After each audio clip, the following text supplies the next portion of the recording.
How many of us who are sitting here today, right? I just think of Pastor Kevin, Pastor Patricia, who is here today, who started in youth. Pastor Patricia was the junior youth leader, but she holds a key position at work. Where did you get your training from? Church. Pastor Kevin, where did you get training from? Church. In youth, volunteering with children, volunteering with the youth. Now you get to run the hospital. Now you get to run an office. What you do here, it looks like so that prepares you for the world. I won't get distracted. So your team is a key aspect of any ministry. So here's some key things to keep in mind. There must be a leader. You can't function without somebody leading.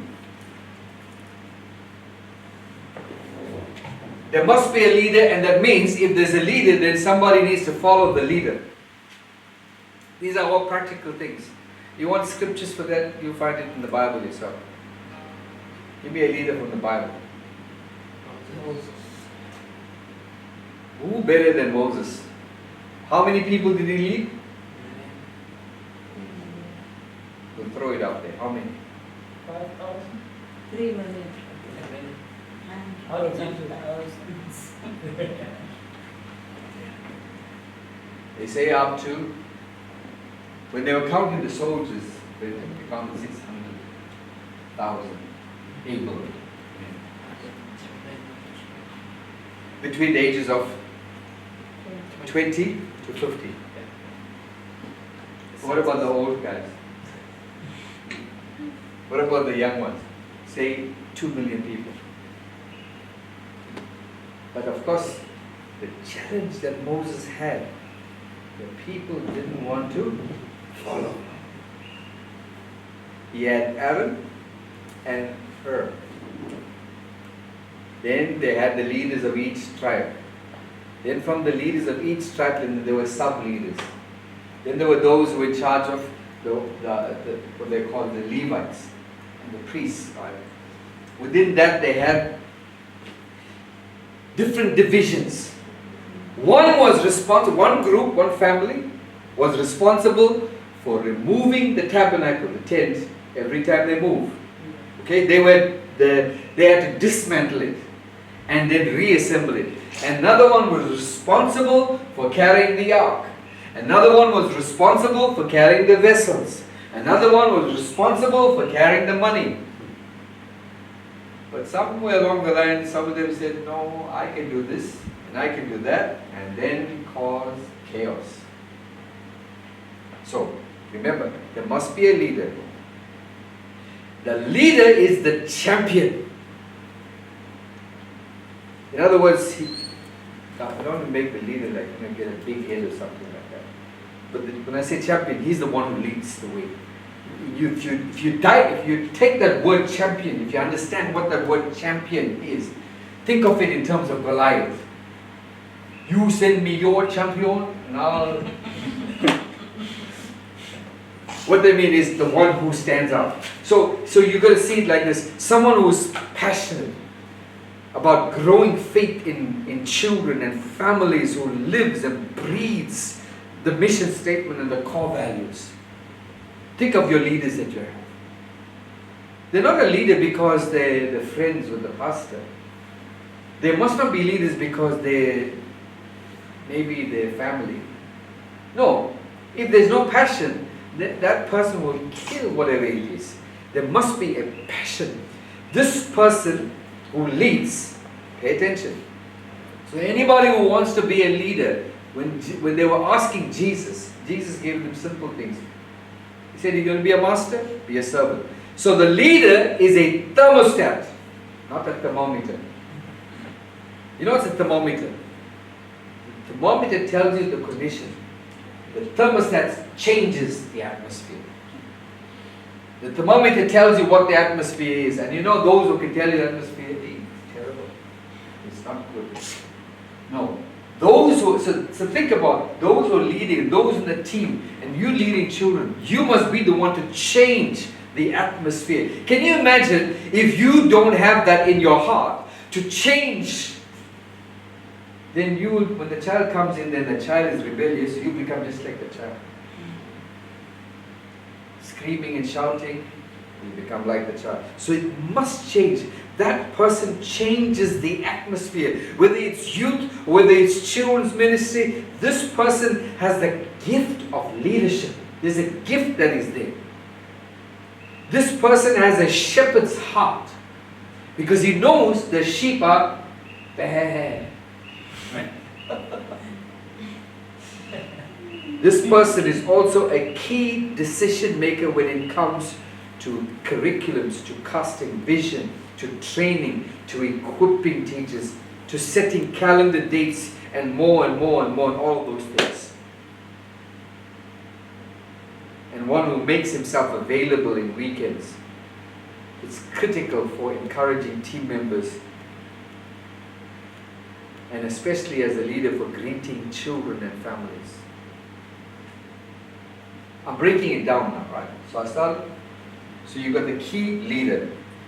Then you get the key teacher or the key instructor. This person loves to teach and impact people's lives. He or she has a responsibility for facilitating lessons, connecting with families. Key teachers are naturally good with children and are people's children, or like I would say, are people's person. So if you're in children's ministry or youth ministry, you better be one who you love to be with people. You love to connect people. You love to do that. It must be important in your heart.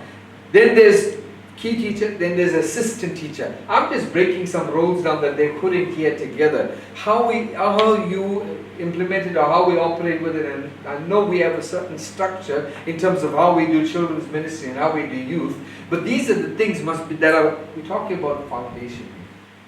These are the things that must be there, that must be in place so that we can build from the bottom up. So the assistant, pay attention, right? The assistant teacher. This is the person who loves to teach and who impacts children. Is it any different from the teacher? This is the person who would step in when the teacher is not present. I want you to see the roles. These are the ones who take the place. When the leader is not present, they just fulfill the function of the leader. They just continue. So it says these are the ones facilitating, and usually are equipped to take the lead when the key person is absent or not there. So if the main person is not there, it must not suddenly fall flat. In fact, if you think about the excitement, it must stay constant. It must not be when one person comes up, whoa, and then the other one, oh. Everybody needs to be on that same level. When we understand what the vision is, what the heart is, it flows together. Then they also talk about a room assistant. This person is someone who enjoys being around children. No, key. You must enjoy being around people. Enjoy being around children and provides general support. In other words, I'm here. I love children, but I'm here for whatever role, whatever it is, just as a support. What do you need me to do? I can take care of it. What is it? Think about this. This person is, do you want me to go get the crafts, get the macaroni? I'll get the macaroni. Do you want me to get the cups? I'll get the cups. Do you need me to take a child to the toilet? I'll take the toilet paper too.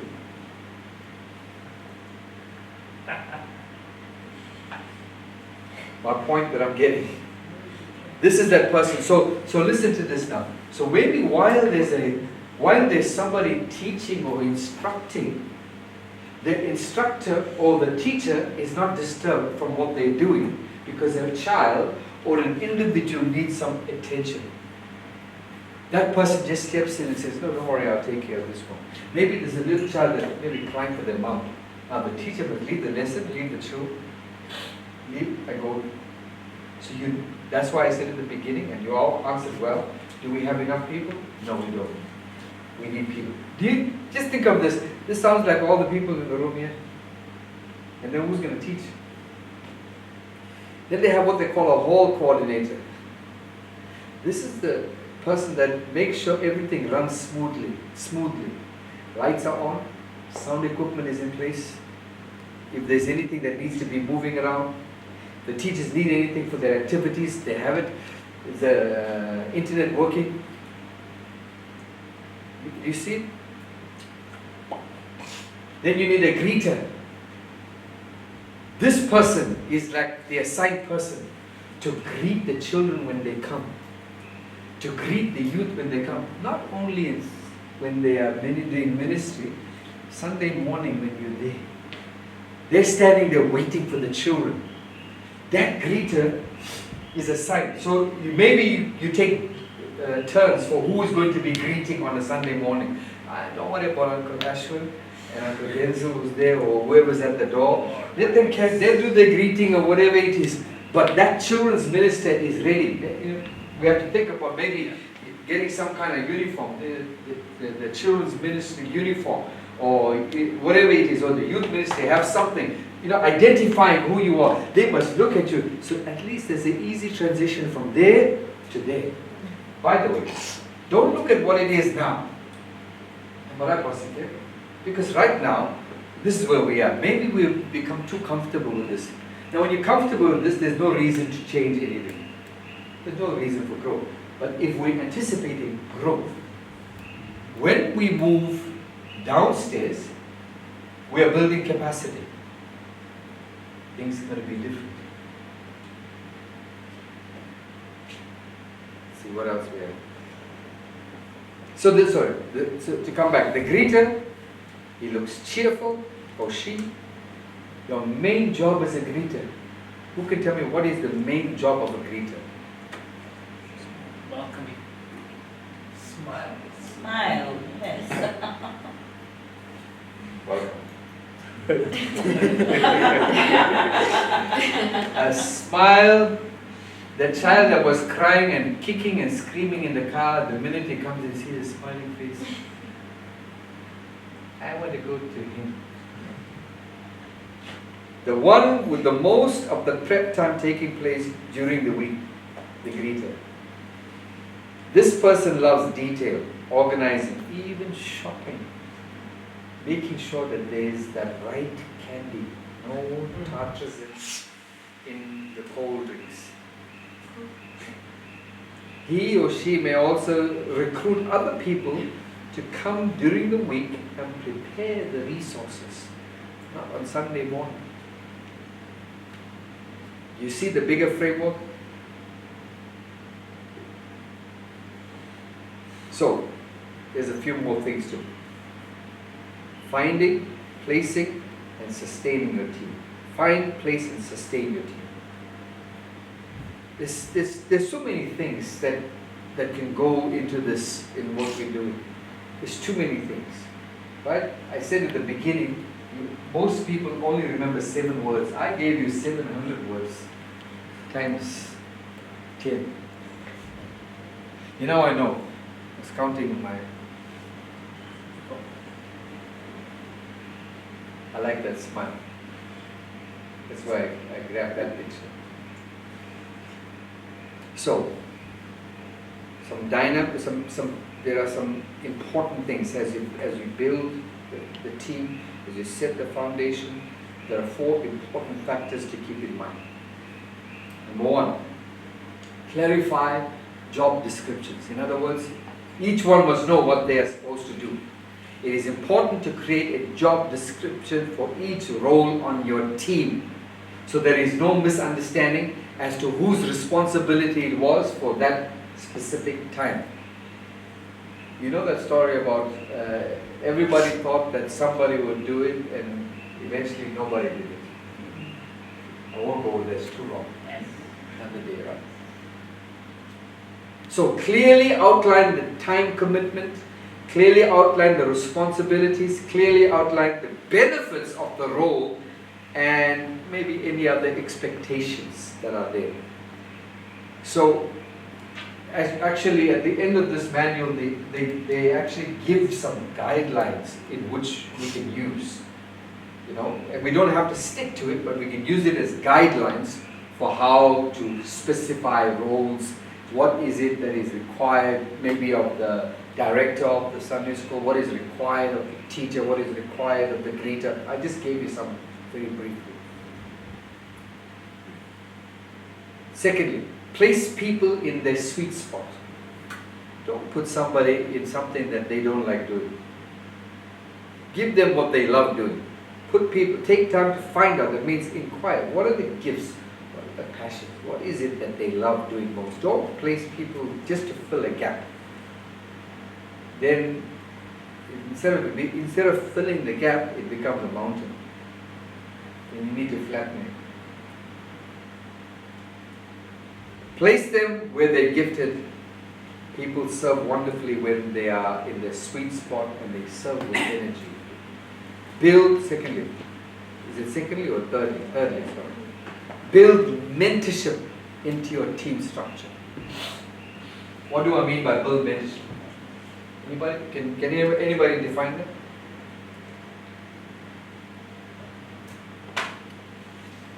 Leader is training an assistant, right? To do what?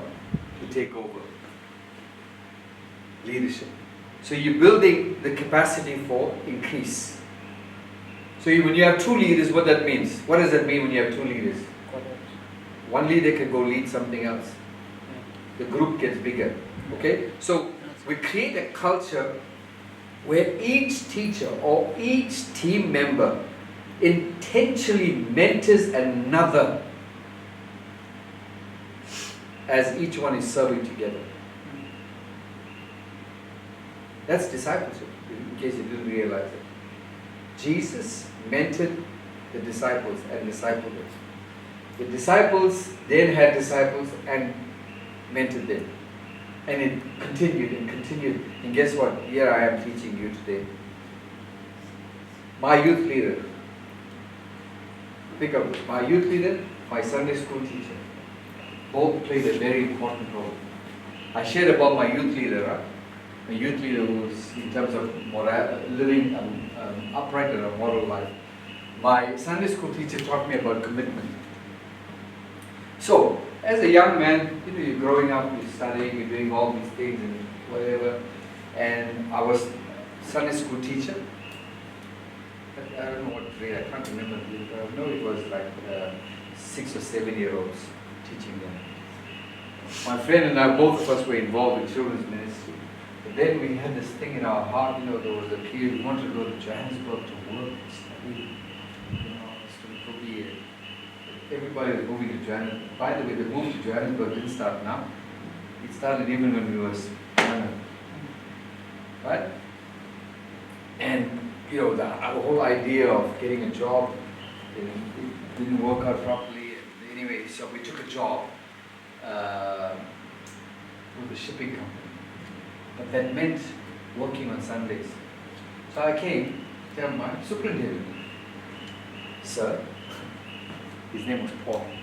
So I came to tell him because he's a loving, joyful person. He said this to me. He said, he who put his hands to the plow and turns back is not fit for the kingdom of God. He wasn't worried about, we were going to work to get some money for studying. No. He who put his hand, in other words, you chose to be a Sunday school teacher. Now, you're telling me you're going to work on Sunday morning.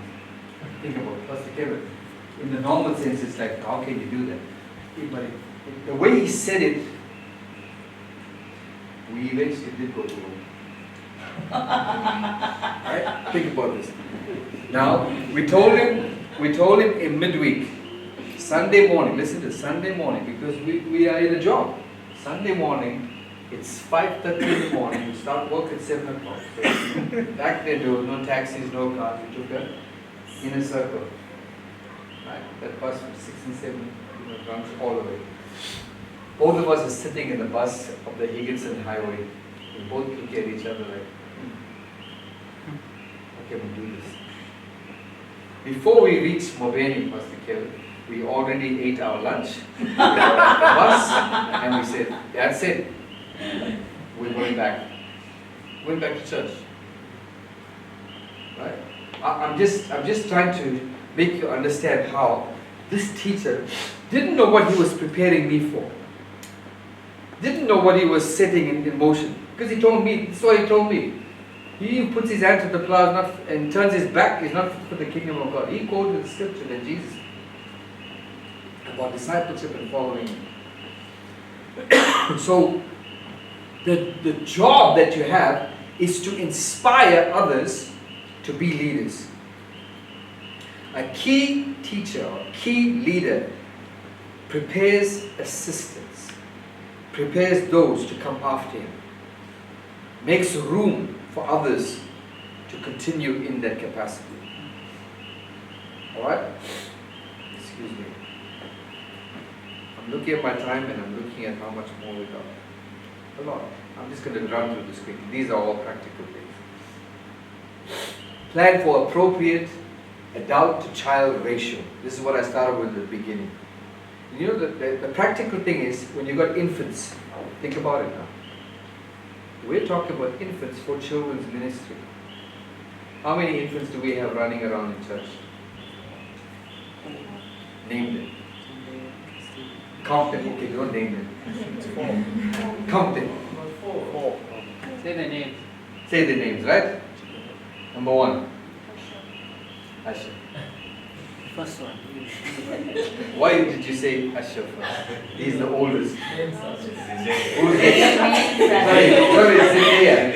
Zendaya Sorry, Zendaya. Okay, but she's not an infant anymore. Okay, leave Zendaya. She was an infant. Now she's the senior youth. Okay, Castillo. Emilio. Asher. Ezekiel. Say one more. Okay, let's go with the 4. How many people does it take to handle that one child? Okay, let's take it the biblical way. How many people? A village. Alright, okay. Mother and a father, 2 people. Let's just go. We already said a village. But you need 2 people for 1 infant. 1 to hold and 1 to clean.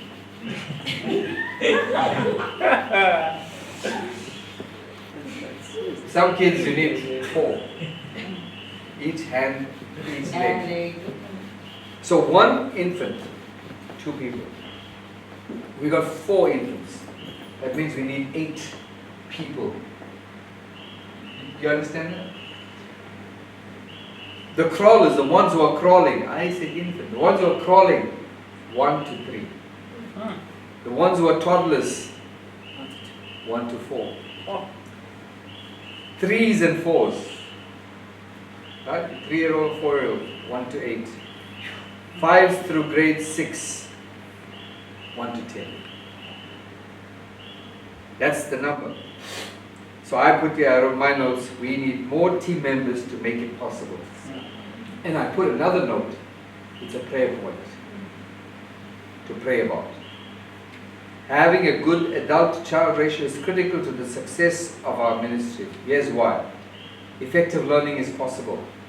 You can move from crowd control to interactive hands-on learning. Because when you have 10, by the time you put this one down, the next one starts. That's why in a class you have to have that ratio. Safety increases. In other words, even, let's just say you got 10 children. You're busy